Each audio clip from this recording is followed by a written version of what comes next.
Hello students, in this video we will discuss some more important basic terms. So let's start with the sixth term, that is assets. Now this is the most important term of your subject. Assets का मतलब generally क्या होता है, हम इसको easy सी language में अगर बात करें तो assets are the properties of the business. ठीक है, so anything which is in the possession or is the property of a business is called an asset. But not only property is an asset, but anything which will helps the business to get the cash or benefit in the future is also known as assets. मतलब कोई भी चीज़ जिससे business को future में जाके money receive होनी है या कोई किसी तरह का बेनिफिट रिसीव होना है, this is that then such thing is known as asset of the business. So here you can say there are three important features of asset. That is, asset is the property of the business. Asset is something which is owned by the business. Obviously जो भी properties business की होंगी वो business जो है वो उसका honour होगा उन प्रॉपर्टी का. जैसे कि अगर हम एक शॉप की बात करें, फॉर एग्जांपल एक स्टेशनरी डीलर है, ठीक है, एक पर्सन है, उसकी स्टेशनरी की शॉप है, तो उसके पास जो लैंड है जहाँ पे वो अपना बिज़नेस कर रहा है, ठीक है, उसकी शॉप पे फर्नीचर पड़ा है, सोफ़ाज़ हैं, चेयर्स हैं जहाँ पे कस्टमर आके बैठ जाते हैं, कई बार वेट करना पड़ता है, ठीक है, या काउंटर है या रैक्स हैं जहाँ पे उसने स्टेशनरी का सामान रखा हुआ है. सो वो ये सारी चीज़ें जो हैं वो बिज़नेस की प्रॉपर्टी होती है, बिज़नेस उसको ओन करता है. तो इन सबको हम क्या बोलते हैं, assets. And anything which will helps the business to receive cash और बेनिफिट इन द फ्यूचर. जैसे लाइबिलिटी में हमने किया था, लाइबिलिटी में क्या था, जिसके लिए लाइबिलिटी वो चीज़ें होती है जिसके लिए हमने फ्यूचर में पैसे पे करने हों. यहाँ पे अपोजिट है, assets are you can say opposite of the liabilities. Liabilities में आपको फ्यूचर में मनी पे करनी होती है और एसेट्स जो है वो सारी चीज़ें होती हैं जिससे मनी जो है वो फ्यूचर में रिसीव होगी. ठीक है, अब मनी कैसे रिसीव होगी, अब ऑब्वियसली अब बिज़नेस के पास बहुत सारी प्रॉपर्टीज़ हैं, वो आपकी खुद की प्रॉपर्टीज़ हैं, आप उसको जब भी सेल करेंगे आपको मनी रिसीव होगी. मोर ओवर, जैसे हम उसी एग्जांपल को कंटिन्यू करते हैं, जो स्टेशनरी डीलर है उसकी बहुत सारी उसके पास बहुत सारे एसेट्स हैं. लाइक हमने अभी एग्जांपल लिया, उसका लैंड है, रैक्स है, फर्नीचर है, ठीक है, ये सारे उसके फैंस हैं, लाइट्स हैं, ये सारे उसके एसेट्स हैं. मोर ओवर, जो उसने स्टेशनरी का सामान रखा हुआ है अपनी शॉप पर सेल करने के लिए, वो भी उसका एसेट है, क्योंकि वो उसको हेल्प करेगा कि जब भी वो उस स्टेशनरी को सेल करेगा तो कस्टमर से उसको मनी रिसीव होगी. सो वो भी उसकी खुद की प्रॉपर्टी है. सो उसको भी हम क्या बोलते हैं, assets. So there are two types of assets, current assets and non-current assets, and non-current assets are further of two types, tangible and intangible assets. So let's discuss both of these assets one by one. So first of all we will discuss non-current assets. So हमने अभी asset का meaning करा, जो कि हम बोल सकते हैं कि which is the property of the business which will help the business in getting cash in the future. So simple से अगर लैंग्वेज में बात करें तो अगर जिन चीज़ों से बिज़नेस को 1 ईयर के बाद पैसे मिलने हैं, 1 ईयर के बाद मनी मिलनी है, वो आपके लिए क्या हो जाएंगे, नॉन करंट एसेट्स. जिनसे मनी 1 ईयर के बाद रिसीव होनी है वो हमारे क्या हो जाते हैं, नॉन करंट एसेट्स. और यू कैन से कि ऐसे एसेट्स जो रीसेल पर्पस के लिए नहीं हैं. जैसे हम अपना एक एग्ज़ाम्पल वही कंटिन्यू करते हैं. स्टेशनरी डीलर के लिए जो फर्नीचर उसकी शॉप पर है, या सोफ़ा पड़ा है, या चेयर है, या रैक्स है, फैंस हैं, लाइट्स हैं, वो सारे उसके एसेट्स हैं, लेकिन वो सेल करने के लिए नहीं है, वो उसने कॉन्टीन्यूस यूज़ करने के लिए अपने बिजनेस में रखे हुए हैं. So such type of assets which are not for resale and which will help the business in getting cash after 1 year. अब ऑब्वियसली बात है, अगर आपने आज एक टेबल परचेज़ कर लिया अपने बिज़नेस में, उस टेबल पे आपने कुछ सामान रखना है अपनी शॉप का, तो वो टेबल आप काफ़ी टाइम तक उसको यूज़ करोगे. ये नहीं होगा कि आज आपने टेबल परचेज़ किया, वो टेबल नेक्स्ट डे आप सेल कर दोगे, कुछ टाइम तक आप उसको यूज़ करेंगे. So such type of asset assets are known as non-current assets. There can be other examples also like land and building, plant and machinery, computer, motor vehicles, furniture. So all these are the properties of the business and these are owned by the business, and such assets will help the business in receiving cash in future, normally after 1 year. And another main feature of non-current asset is that such assets are not for resale purpose. इन्हें हमने अपने business में cell करने के लिए नहीं रखा होता है. So non current assets are of two types, tangible and intangible. बहुत सिंपल सा मीनिंग है. टैंजिबल एसेट्स वो नॉन करंट एसेट्स होते हैं जिन्हें हम टच कर सकते हैं, जिन्हें हम देख सकते हैं, like land, building, machinery, furniture, computer, motor vehicles. ठीक है, ये सारे टैंजिबल एसेट्स हैं.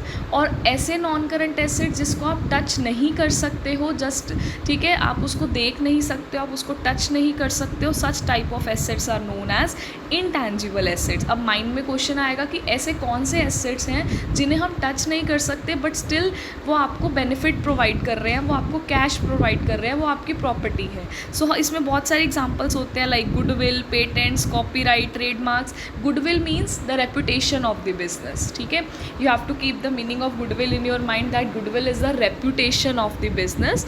ठीक है, तो ये कॉमन सी चीज़ है कि अगर एक बिज़नेस की रेपुटेशन अच्छी होगी, कस्टमर ज़्यादा आएंगे, जो गुड्स हैं वो ज़्यादा सेल होंगे, आपकी सेल इंक्रीज़ हो जाएगी. सो वो भी गुडविल जो है वो एक ऐसा एसेट है जो आपको लॉन्ग पीरियड तक बेनिफिट देने वाला है. आफ्टर 1 ईयर के बाद जो है वो उससे बेनिफिट मिलना स्टार्ट हो जाता है.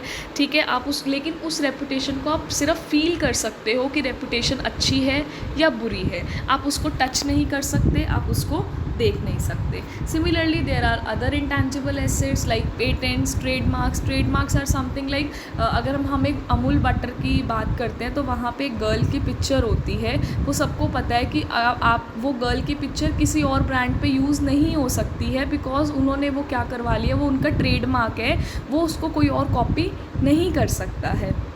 ठीक है, तो वो जो ब्रांड, जो ट्रेडमार्क है, जो लोगो है, वो हेल्प करता है कि कस्टमर उस प्रोडक्ट को ईज़िली आइडेंटिफाई कर सकते हैं. तो ईज़िली जो है वो कस्टमर शॉप पे जाके बोल सकते हैं कि अच्छा ये मुझे ये वाला बटर चाहिए, तो वो उससे बिज़नेस की जो सेल्स हैं वो और इंक्रीज़ होती हैं. सो इस तरह की चीज़ें, ये बिज़नेस की प्रॉपर्टी है. वो गर्ल की पिक्चर कोई और कॉपी नहीं कर सकता, वो आप उसके ऑनर हो उस पिक्चर के. ठीक है, सो वो एसेट हैं, लेकिन वो इनटैंजिबल है क्योंकि आप वो ट्रेडमार्क और पेटेंट्स को जस्ट फील कर सकते हो that it will help in increasing your customer. So such type of assets are known as intangible assets.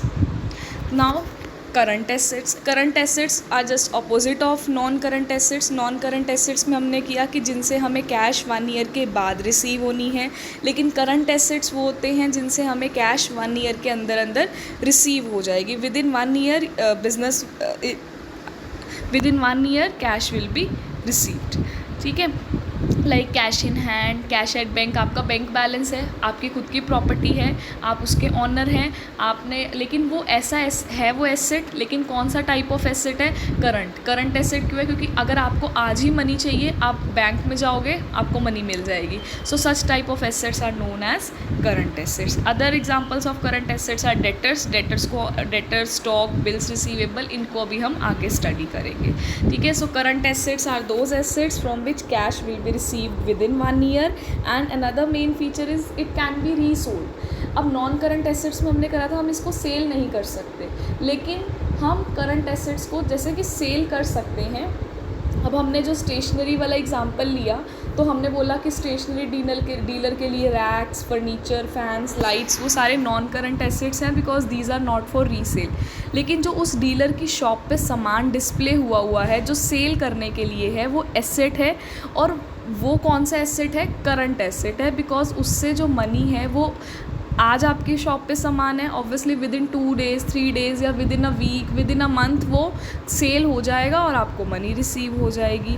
So such type of assets are known as current assets. So in a nutshell you can say that anything which will help in providing cash or benefit in the future, or anything which is the property of the business, is known as assets. Now the next term is goods. Goods include all those things which are purchase for resale. Means आप अगर simple language में हम बात करें, आपका जिस चीज़ का business है, ठीक है, लाइक स्टेशनरी का बिज़नेस है, तो जो भी स्टेशनरी आइटम्स हैं वो आपके लिए गुड्स होंगी, क्योंकि वो आपने अपनी शॉप पे सेल करने के लिए रखा हुआ है। अगर आपका क्लोथ्स का बिज़नेस है, तो अगर आप क्लोथ्स की बात करें तो क्लोथ्स आपके लिए गुड्स हैं। अगर आपका मेडिसिन्स का बिज़नेस है, तो मेडिसिन्स जो आपने शॉप पे रखी हुई हैं कस्टमर को सेल करने के लिए, that is known as goods. ठीक है, so goods include all those things which are purchase for resale. Here one example is given that this is very important example.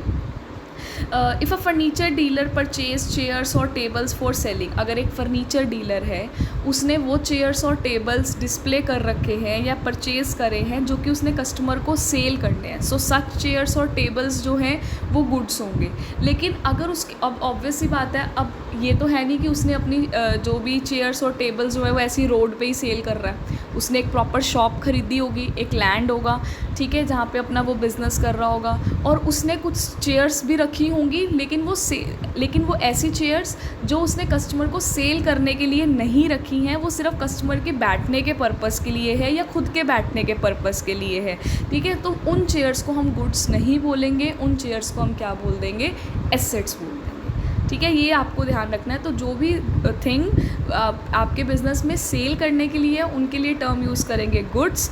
ठीक है, और जो भी जो है वो नॉट फॉर रीसेल है, उसके लिए हम टर्म यूज़ कर देते हैं एसेट्स। ठीक है, now the next term is purchases. This is also one of the important term. So the term purchases is used only for the purchase of goods. Now this is the most important feature कि हम वैसे हम normally 10th तक ये पढ़ के आए थे, परचेज़ मतलब ख़रीदना। अब बिज़नेस में ऐसी बहुत सारी चीज़ें हैं जो आप ख़रीदते हैं। लाइक आप अगर एक मेडिसिन की शॉप है, तो जो शॉपकीपर है वो बहुत सारी चीज़ें ख़रीदता है अपनी शॉप के लिए। सबसे पहले तो वो मेडिसिन्स ख़रीदेगा सेल करने के लिए। ठीक है, मान लो उसने फॉर एग्ज़ाम्पल टेबल परचेज़ किया जहाँ पे उसने मेडिसिन्स को डिस्प्ले करना है, रैक्स परचेज़ किया, चेयर परचेज़ करी जहाँ पे कस्टमर बैठ सकते हैं, फ़ैन परचेज़ किया, लाइट्स परचेज़ करी, बहुत सारी चीज़ें परचेज़ करता है। ठीक है, तो अभी तक हमारे लिए परचेज़ वर्ड का मतलब होता है जस्ट कुछ भी ख़रीदना। लेकिन अब हमने अपने बिज़नेस में एक चीज़ ध्यान रखनी है कि जब भी अगर हम गुड्स परचेज़ करते हैं तो उसके लिए हम वर्ड यूज़ करते हैं परचेजेस। लेकिन अगर हम कोई एसेट परचेज़ करते हैं, asset is something which is not for resale, specially non current assets की अगर हम बात कर रहे हैं यहाँ पे, ठीक है, तो वो सारी चीज़ अगर आप वो परचेज़ करते हो तो उसके लिए हम परचेज़ नहीं वर्ड यूज़ करेंगे, उसके लिए हम एसेट वर्ड यूज़ करेंगे। मतलब अगर आपने जैसे एग्जांपल दिया हुआ है, इफ़ अ क्लोथ डीलर, अगर क्लोथ डीलर क्लोथ परचेज़ करता है सेल करने के लिए, तो जो भी उसने क्लोथ परचेज़ करे हम उसको गुड्स बोलेंगे। लेकिन अगर वही क्लोथ डीलर फर्नीचर परचेज़ करता है for sitting purpose, such furniture will not be termed as goods, उसको हम क्या बोलेंगे, एसेट बोल देंगे। ठीक है, और जो चीज़ आपको ध्यान माइंड में रखनी है वो ये है कि अगर आप क्लोथ परचेज़ करते हो तो आप उसको परचेज़ अकाउंट, इसी को एग्जांपल को ही कंटिन्यू करते हैं, तो अगर आप क्लोथ्स परचेज़ करते हो तो उसको हम कहाँ रिकॉर्ड करेंगे, परचेज़ अकाउंट में। और अगर आप कोई फर्नीचर परचेज़ करते हो तो हम उसको एसेट के अकाउंट में रिकॉर्ड करेंगे। सो the term is purchases. Now the next term is purchase returns. Purchase returns मतलब नेम से ही क्लियर हो रहा है कि जो भी आपने गुड्स परचेज़ करे हैं, अगर वो किसी भी रीज़न से आप अपने सप्लायर को, सप्लायर मतलब वो पर्सन जिससे आपने गुड्स परचेज़ करे हैं, अगर आप किसी भी रीज़न से फॉर एग्जांपल वो डिफेक्टिव निकले या आपको वो पसंद नहीं आया या कलर कुछ और आ गया, कोई भी रीज़न हो सकता है, तो उस रीज़न से आपने वो परचेज़ करा हुआ जो गुड्स हैं, करे हुए जो गुड्स हैं, अगर वो आपने रिटर्न कर दिए हैं, वापस कर दिए हैं, तो उसके लिए हम टर्म यूज़ करते हैं purchase returns. And such returns are also termed as returns outwards. ये आपको आगे फर्दर चैप्टर्स में आएगा। रिटर्न आउटवर्ड्स लिखा हुआ है तो उसका मतलब क्या होता है, purchase returns. Now the next term is sales. अब जैसे हमने परचेजेस की डेफिनेशन करी कि अगर हम कुछ भी परचेज़ करते हैं, अगर हम गुड्स परचेज़ करते हैं तो उसके लिए वर्ड यूज़ करते हैं परचेजेस। नाउ सिमिलरली अभी तक हमने सेल का मतलब होता है बेचना, हिंदी में अगर हम बात करें सेल मीन्स बेचना। लेकिन बिज़नेस में हम बहुत सारी ऐसी चीज़ें होती हैं जो सेल करते हैं। फॉर एग्ज़ाम्पल अगर मेडिसिन का बिज़नेस है तो आपने अपने कस्टमर को मेडिसिन सेल करी, ठीक है। लेकिन अगर आपका कोई फर्नीचर है जो अब पुराना हो चुका है, अगर आप उसको सेल करते हो, वो भी सेल कर सकते हो ना। अच्छा, रैक्स पड़े हैं, वो उस पर कुछ ख़राब हो गया, आपने उसको सेल कर दिया। लेकिन सेल्स वर्ड जो है वो सिर्फ उन्हीं के लिए यूज़ होता है अगर आप अपने गुड्स को सेल करते हो। So the term sales is use only for the sale of those goods which are purchase for resale. मतलब अगर मेडिसिन का बिज़नेस है तो अगर आप मेडिसिन सेल करोगे तो सेल्स वर्ड कंसिडर होगा। स्टेशनरी का बिज़नेस है तो स्टेशनरी सेल करोगे तो सेल्स वर्ड यूज़ होगा। क्लोथ्स का बिज़नेस है तो क्लोथ सेल करोगे तो सेल्स वर्ड यूज़ होगा। लेकिन अगर क्लोथ डीलर, अगर हम इस यहाँ पे आपको एग्जांपल दिया हुआ है कि अगर if a cloth dealer sells cloth, तो अगर वो क्लोथ सेल करता है द क्लोथ सो सोल्ड, जो भी क्लोथ उसने सेल करे होंगे उसे हम क्या बोलेंगे, सेल्स बोलेंगे। लेकिन अगर वही क्लोथ डीलर अपना फर्नीचर सेल करता है तो हम उसको सेल वर्ड नहीं, हम ये नहीं बोलेंगे कि उसकी सेल हुई है, नो, हम बोलेंगे उसने अपना एसेट बेचा है। So it is clear that if he sells clothes तो हम उसको सेल्स अकाउंट में रिकॉर्ड करेंगे। लेकिन अगर वो कोई फर्नीचर सेल करता है तो हम उसको एसेट के अकाउंट में रिकॉर्ड करेंगे। Now the next term is sales returns. Sales returns means आपने कस्टमर्स को गुड्स सेल करे, अब गुड्स सेल कर दिए कस्टमर को, लेकिन कस्टमर को किसी भी रीज़न से वो सामान गुड्स जो हैं वो पसंद नहीं आए, वो आपको रिटर्न कर गए। सो उसके लिए हम टर्म यूज़ करते हैं sales return. So some customers might return the goods sold to them, these are termed as sales return, और इन such returns are also termed as return inwards. Purchase return के लिए हम वर्ड यूज़ करते हैं return outwards, sales return के लिए returns inwards. So I hope all these terms are clear to you. So the next term the next term is stock. Stock, the term stock includes the value of those goods which are purchased for reselling and which are lying unsold at the end of accounting period. Now what does it means कि stock जो term है हम उन goods के लिए use करते हैं जो गुड्स अभी भी अनसोल्ड पड़े हैं। अनसोल्ड, अब ऑब्वियस सी बात है, एक बिज़नेस में ज़रूरी नहीं है कि अगर आपने आज गुड्स खरीदे, गुड्स परचेज़ करें और वो सारे के सारे साथ ही सेल हो जाएंगे, इट इज़ नॉट पॉसिबल। अगर आपने मान लो 5 बॉक्सेस परचेज़ करे हैं, उसमें से 1 बॉक्स या 2 बॉक्स सेल हो गया, बाकी बॉक्सेस जो हैं वो बच गए, सो उसके लिए हम टर्म का यूज़ करते हैं स्टॉक। तो स्टॉक में आपके जो शॉप पे अभी भी सामान पड़ा है, मतलब जो अभी सेल नहीं हुआ है, अभी आपने डिस्प्ले करके रखा हुआ है अपनी शॉप पर, या गोडाउन में कुछ सामान पड़ा है, तो उसके लिए हम टर्म यूज़ करते हैं stock. So stock is of 2 types, opening stock and closing stock.